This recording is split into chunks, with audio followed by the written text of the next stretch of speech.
Hey everyone, Arsalan here. आज मैं आपको एक ऐसी मूवी की स्टोरी एक्सप्लेन करने जा रहा हूँ जिसको सुनते ही आपके रोंगटे खड़े हो जाएंगे। और ये मूवी ने सिनेमा में भी बहुत ज्यादा रिकॉर्ड कायम किए हैं। मैं कॉन्जरिंग मूवी की बात कर रहा हूँ। तो चलिए शुरू करते हैं। मूवी के स्टार्ट में हम एक प्रोफेसर को देखते हैं जिसका नाम एड वॉरेन और उसकी बीवी का नाम लॉरी होता है। वो बताते हैं कि किस तरह ये प्रोसेस चीजें आप पर कब्जा कर लेती हैं और आपको नुकसान पहुंचाती हैं। और इनकी एक बेटी भी होती है जिसका नाम जोडी होता है। उसके बाद हम एक कपल को देखते हैं जिसमें कैरोलिन और रॉजर नाम का आदमी होता है जो कि अपने 5 बच्चों के साथ एक नए घर में शिफ्ट होते हैं, जिसमें उनके बच्चों के नाम एंड्रीना, नैन्सी, क्रिस्टीन, सैंडी और एप्रियल होते हैं, जो कि उस नए घर के अंदर रहने आते हैं। वो फैमिली और बच्चे बहुत खुश होते हैं। एप्रियल बाहर खेलने जाती है। उसको वहां पर एक टॉय मिलता है जिसके अंदर म्यूजिक चल रहा होता है और उसके अंदर एक मिरर भी लगा होता है। वो उस टॉय को उठाकर घर ले आती है और उससे खेलना शुरू करती है। इसके बाद घर के अंदर बहुत अजीब से काम होने शुरू हो जाते हैं। जो कैरोलिन होती है उसके जिस्म के ऊपर जख्मों के निशान बन जाते हैं। वो रॉजर को दिखाती है कि ये पता नहीं क्यों बन रहे हैं और वो दोनों इस लिहाज से बहुत परेशान होते हैं। जब रात होती है तो हम देखते हैं क्रिस्टीन की टांग को कोई खींचता है और साथ में उसे बहुत ज्यादा गंदी बू आती है। वो इस चीज को इग्नोर करके सो जाती है। और इसके बाद हम सैंडी को देखते हैं जिसको नींद में चलने की आदत होती है। वो नींद में चलते हुए एंड्रिया के कमरे में चली जाती है। वहां पर एंड्रिया उसे देखती है और उसको अपने बेड पर ही सुला लेती है। सुबह उठकर जब वो फैमिली देखती है तो उनका कुत्ता जो होता है वो मरा हुआ होता है और उनको समझ नहीं आती कि इसे किसने मार दिया। फिर अगला दिन शुरू होता है और वैसे ही क्रिस्टीन की टांग को कोई खींचता है और वो जाग जाती है। वो देखती है कि दरवाजे के पीछे कोई चीज खड़ी है जो कि उसको देख रही है और साथ में उसे आवाज आती है कि मैं तुम्हें और तुम्हारी फैमिली को मार दूंगी। और जब उसकी सिस्टर आकर वहां पर देखती है तो वहां पर कुछ भी नहीं होता। और इसी तरह सैंडी भी नींद में चलते हुए दूसरे कमरे में जाती है जहां पर उसकी सिस्टर सो रही होती है। वो फिर से अलमारी के साथ अपने सर को पटकना शुरू कर देती है। उसकी सिस्टर उठती है और उसको अपने बेड पर सुला लेती है। साथ ही उसे अलमारी खुलने की आवाज आती है और जब वो अलमारी का दरवाजा बंद करने जाती है तो उसको एक क्लैप की आवाज सुनाई देती है जिससे वो डर जाती है। इसी तरह फिर सुबह हो जाती है।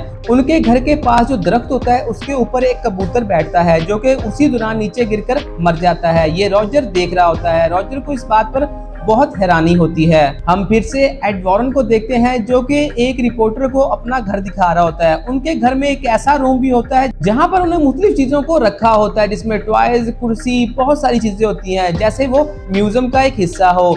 ये वो चीजें होती हैं जिन पर बुरी चीजों ने अपना कब्जा किया होता है और उसके लिहाज से वो किसी के इंसान के अंदर घुस जाती हैं। स्टोरी फिर उस फैमिली पर आती है। हम देखते हैं कि एप्रिल किसी के साथ बात कर रही होती है। वो अकेली घर में होती है। उसकी मॉम जब ये चीज देखती है वो बड़े परेशान सी हो जाती है। वो एप्रिल के साथ हाइड एंड सीक खेलना स्टार्ट करती है। एप्रिल जाकर छुप जाती है और कैरोलिन उस अलमारी के पास जाती है जहां पर उसकी बेटी जाकर सर पटकती है।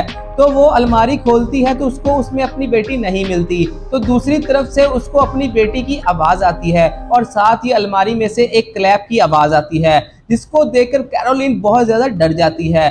उसके बाद वो इस बात को इग्नोर कर देते हैं। कैरोलिन फिर जाकर अपने आप को देखती है तो उसके जिस्म पर बहुत ज्यादा जख्म हुए होते हैं और वो इस लिहाज से बहुत परेशान होती है। उसी दौरान उसे बच्चे के खेलने की आवाज आती है। जब वो अपने बच्चों को जाकर देखती है तो उसके सभी बच्चे सो रहे होते हैं। फिर उसके बाद सीढ़ियों के ऊपर जो फोटो फ्रेम लगे होते हैं वो नीचे गिरकर टूट जाते हैं और उसी दौरान उसे एक बच्चा नजर आता है जो भागकर एक बेसमेंट के अंदर जाकर छुप जाता है।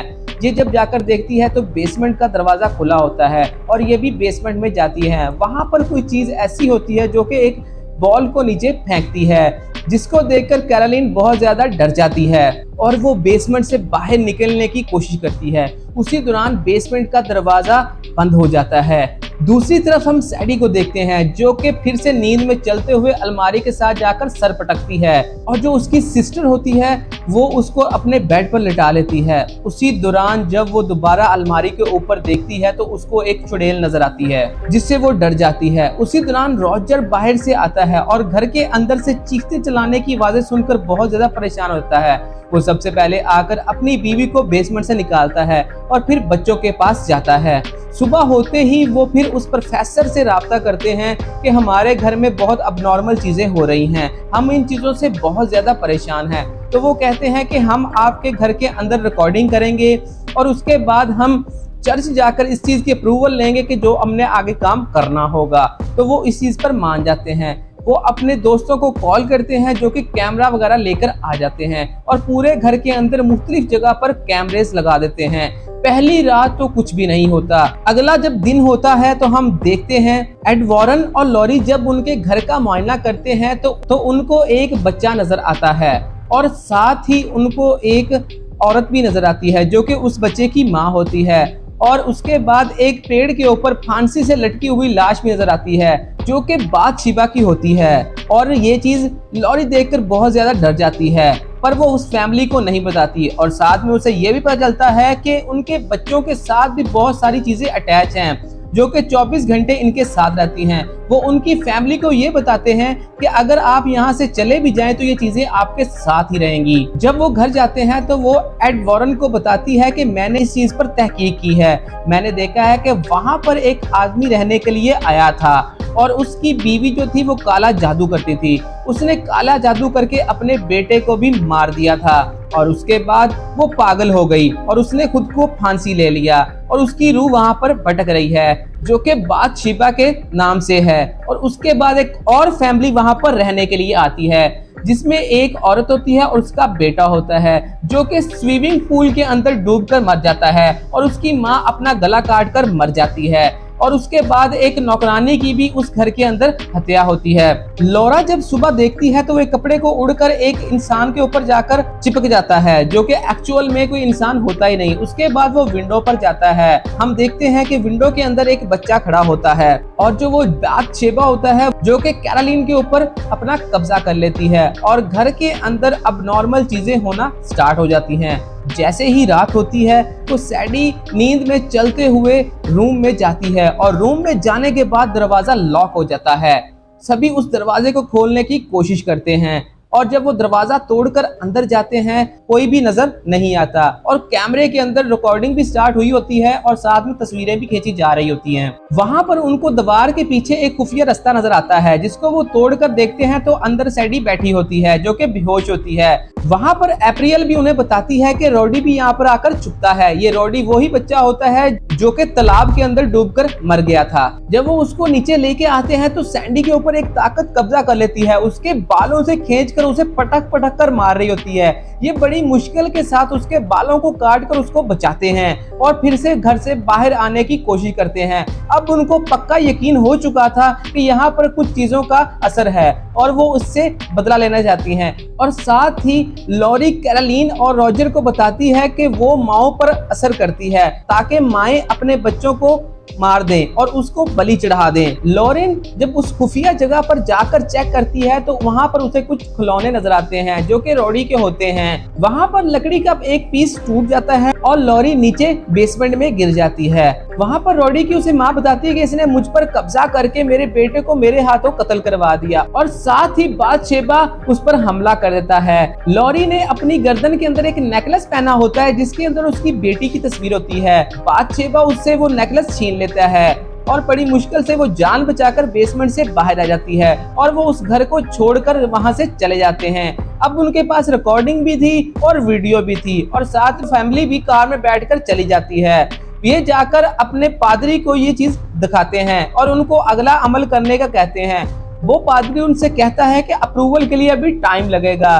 तो उसी दौरान उन्हें एक फोन कॉल आती है कि उसके घर में कुछ हो रहा है। यहाँ पर एड वॉरन और लॉरी की जो बेटी जोडी होती है उसके ऊपर बाथशेबा हमला कर देता है और उसको बस मारने ही वाला होता है कि एड वॉरन अपनी बेटी को बचा लेता है। उसी दौरान उन्हें एक कॉल आती है और पता चलता है कैरोलिन अपनी बेटियों को लेकर उसी घर में वापस जा रही है। वो अपनी बेटियों को बलि चढ़ाने वाली है। वो सभी जल्दी से वहां पर पहुंचते हैं जहां पर कैरोलिन क्रिस्टीन की हत्या करने वाली होती है। वो बड़ी मुश्किल से उसे बचा लेते हैं उसी दौरान वो जो ताकत उसके ऊपर असर कर रही होती है वो उनको उठा उठा कर मारती है।